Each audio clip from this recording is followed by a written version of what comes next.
시청자 여러분 안녕하십니까? JTBC 아침 뉴스입니다. 오늘 아침 신문 살펴보겠습니다. 먼저 전북일보입니다. 익산 장전마을 집단 암 발병 문제와 새만금 해수 유통, 국민연금 이전 등 도내 주요 현안을 다루는 국정감사가 본격 시작됩니다. 전북의 공공기관 감사 대상은 모두 10곳으로 먼저 전주지법과 전주지검, 농촌진흥청, 농업기술실용화재단의 국감이 내일 국회에서 열립니다. 모레는 국민연금공단, 16일에는 새만금 개발청, 20일에는 전북대병원과 전북교육청 등의 국감이 예정돼 있습니다. 다음으로 전북도민일보입니다. 4.15 총선 관련 선거법 위반 혐의자들에 대한 공소시효가 사흘 앞으로 다가오면서 도내 정치권의 긴장감이 감돌고 있습니다. 전북 지역구 의원 10명 가운데 민주당 김윤덕, 한병도, 신영대 의원을 제외한 7명이 선거법 위반 혐의로 고발된 상태입니다. 공소시효 전까지 최소한 1명, 많게는 2~3명이 선거법 위반 혐의로 기소될 것이라는 관측도 나옵니다. 이어서 전라일보입니다. 새만금 스마트 수변도시 구역 지정이 중앙도시계획위원회 심의를 통과하면서 올해 안에 남은 행정 절차를 마무리하고 착공에 들어갈 것으로 보입니다. 새만금 개발청은 2024년까지 약 1조 3천억 원을 들여 국제협력용지 6.6제곱킬로미터에 사물인터넷과 인공지능이 적용된 주거시설, 국제업무시설, 복합리조트 등을 지을 예정입니다. 마지막으로 새전북 신문입니다. 국회 환경노동위원회 윤준병 의원에 따르면 2015년 이후 자동 기상관측장비 장애 발생 건수가 1,500건에 이르고 4건 가운데 1건은 복구되기까지 이틀 이상 걸린 것으로 드러나 방제 업무에 공백이 우려됩니다.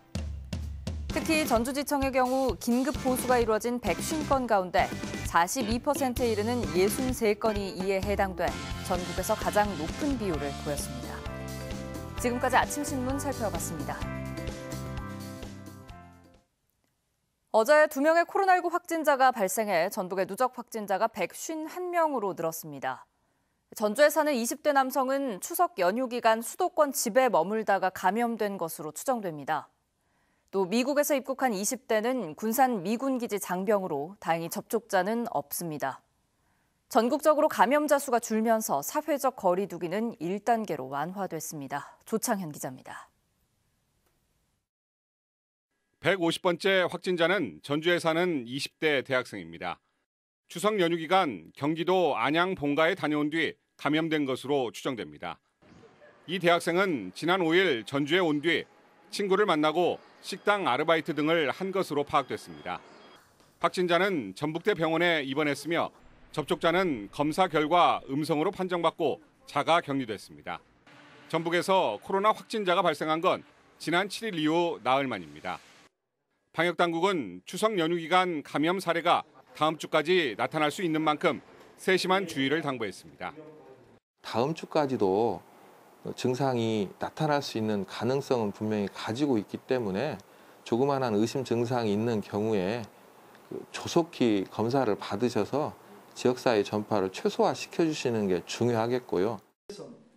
특별 방역 기간 동안 2단계로 유지되던 사회적 거리 두기도 1단계로 완화됐습니다.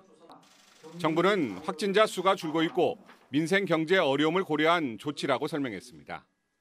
전국의 사회적 거리 두기 단계를 1단계로 조정하되 방문 판매 등 위험 요인에 대한 방역 관리는 강화된 수준을 유지하고자 합니다.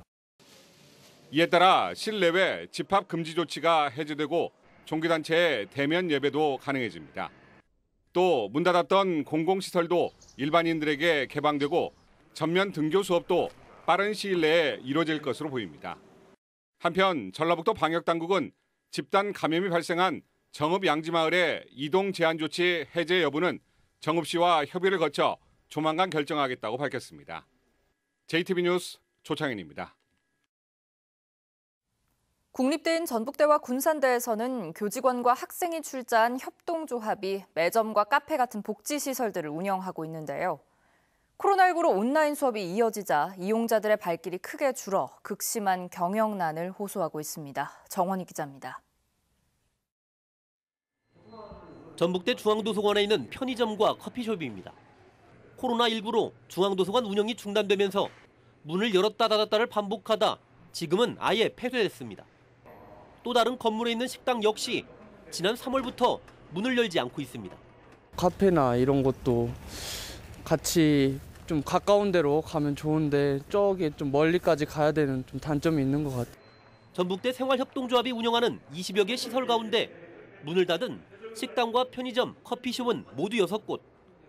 코로나19로 온라인 수업이 이어지면서 학생과 교직원들의 발길이 크게 줄었기 때문입니다. 조합은 심각한 경영난에 빠졌습니다. 직원 60여 명이 돌아가면서 쉬는 등 갖은 노력을 다했지만 지난달까지 6억 5천만 원가량의 적자를 봤습니다.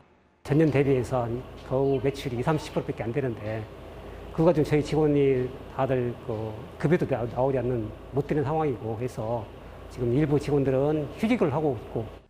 규모는 작지만 군산대 역시 마찬가지입니다. 생활협동조합이 운영하는 매점과 카페 6곳 가운데 3곳을 닫으면서 경영난에 허덕이고 있습니다. 기존에 나오던 학생들은 5분의 1도 아직 안 나오고 있어서 그런 부분들이 제일 매출이 좀 제일 안 나와서 제일 걱정입니다. 교직원과 학생들이 출자해 만든 협동조합이 코로나19의 직격탄을 맞으면서 큰 위기를 겪고 있습니다. JTB 뉴스 정원익입니다. 순창군이 발효식품 생산에 이용되는 곰팡이 균주를 산업화하는 데 처음으로 성공했습니다. 남원시가 아영 2지구에 과실 전문 생산단지를 조성합니다. 김진형 기자입니다. 순창 발효미생물산업진흥원이 발효식품 제조에 사용되는 곰팡이 균주를 대량 생산하는 데 성공했습니다. 메주에서 분리한 황국균 곰팡이는 당화력과 단백질 분해력이 일본 곰팡이에 비해 우수해 100억 원의 수입 대체 효과가 기대됩니다. 현재 국내에서 일본 곰팡이를 많이 사용 중인데 앞으로는 100% 순창 곰팡이로 대체함으로써 향후 100억 원 이상의 매출이 기대되고 있습니다. 남원시가 농림부의 공모 사업에 선정돼 아영면에 40헥타르 규모의 과실 전문 생산단지를 조성합니다.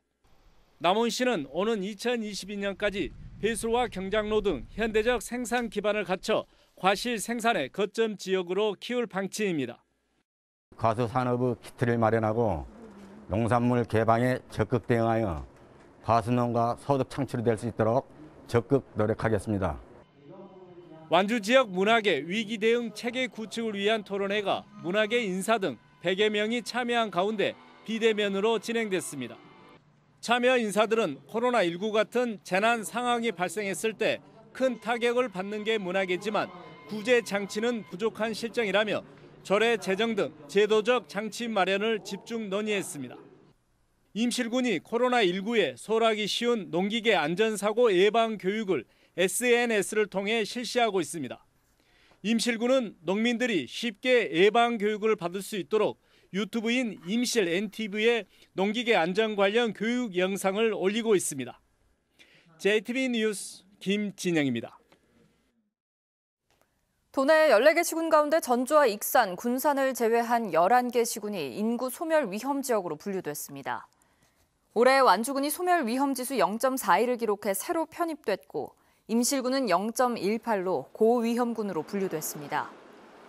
인구 소멸 위험 지수는 20세에서 39세 사이 여성 인구수 대비 65세 이상 고령 인구수 비율로 산정하는데 지수가 0.5 미만으로 떨어지면 위험 지역으로 0.2 미만으로 떨어지면 고위험 단계로 분류됩니다. 전라북도가 남원과 임실, 순창과 무주, 장수와 진안 등 동부권 6개 시군에 맞고 부가가치가 높은 신산업을 발굴합니다. 이를 위해 6개 시군 부단체장과 전북연구원 등 도내 연구기관이 참여하는 전담팀을 만들어 운영합니다. 전라북도는 내년부터 10년간 동부권 발전 사업에 3,600억 원을 투자합니다. 한국관광공사가 전주와 서울, 부산에서 제작한 관광 홍보 영상이 동남아 여성들에게 큰 인기를 끌고 있습니다. 한국관광공사가 유튜브에 올린 영상 가운데 전주편의 조회수는 서울, 부산보다 많은 2,800만 회였습니다. 지역별로는 인도, 베트남, 필리핀에서 많이 봤고 연령대는 18세에서 34세 여성이 76%를 차지했습니다. 더불어민주당 이상원 의원은 지지역의 영상 조회수가 8천만 회나 될 만큼 성공했다며 앞으로 시청자를 전 세계 다양한 지역과 남성으로까지 확대할 수 있도록 힘써달라고 주문했습니다. 수년째 감소세를 보이던 군산시 인구수가 올 들어 처음 증가했습니다. 군산시는 지난달 인구수가 26만 8,025명으로 집계돼 한 달 전 26만 7,982명보다 43명 늘었다고 밝혔습니다. 군산의 인구 감소세가 멈춘 것은 지난 2016년 4월 이후 4년 5개월 만입니다. 군산시는 최근 군산역 인근에 조성된 택지지구의 아파트 입주가 시작되면서 인구가 증가한 것으로 분석하고 있습니다. 전북 도림 여성중고등학교가 오늘부터 내년도 신입생을 모집합니다. 모집 인원은 중학교와 고등학교 과정에 각각 30명으로 만 19세 이상의 여성이면 지원할 수 있습니다. 졸업생은 일반 학교와 똑같은 학력을 인정받는데 중학교는 학비가 없고 고등학교는 학비의 일부가 감면됩니다. 오늘 아침 기온은 장수 10.6도, 임실 12.5도, 전주 15도 등을 보이고 있습니다. 오늘은 오전까지 흐린 가운데 곳곳에 빗방울이 떨어지다가 오후부터 차차 맑아지겠습니다. 낮 최고 기온은 20도에서 23도로 어제와 비슷하거나 조금 낮겠습니다. 내일과 모레는 아침 기온이 6도에서 11도로 오늘보다 4, 5도가량 뚝 떨어지겠습니다. 전주기상지청은 당분간 일교차가 크게 벌어지는 가운데 대기가 건조하겠다며 건강관리에 주의를 당부했습니다.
JTBC 아침 뉴스를 마칩니다. 함께해 주신 여러분 고맙습니다.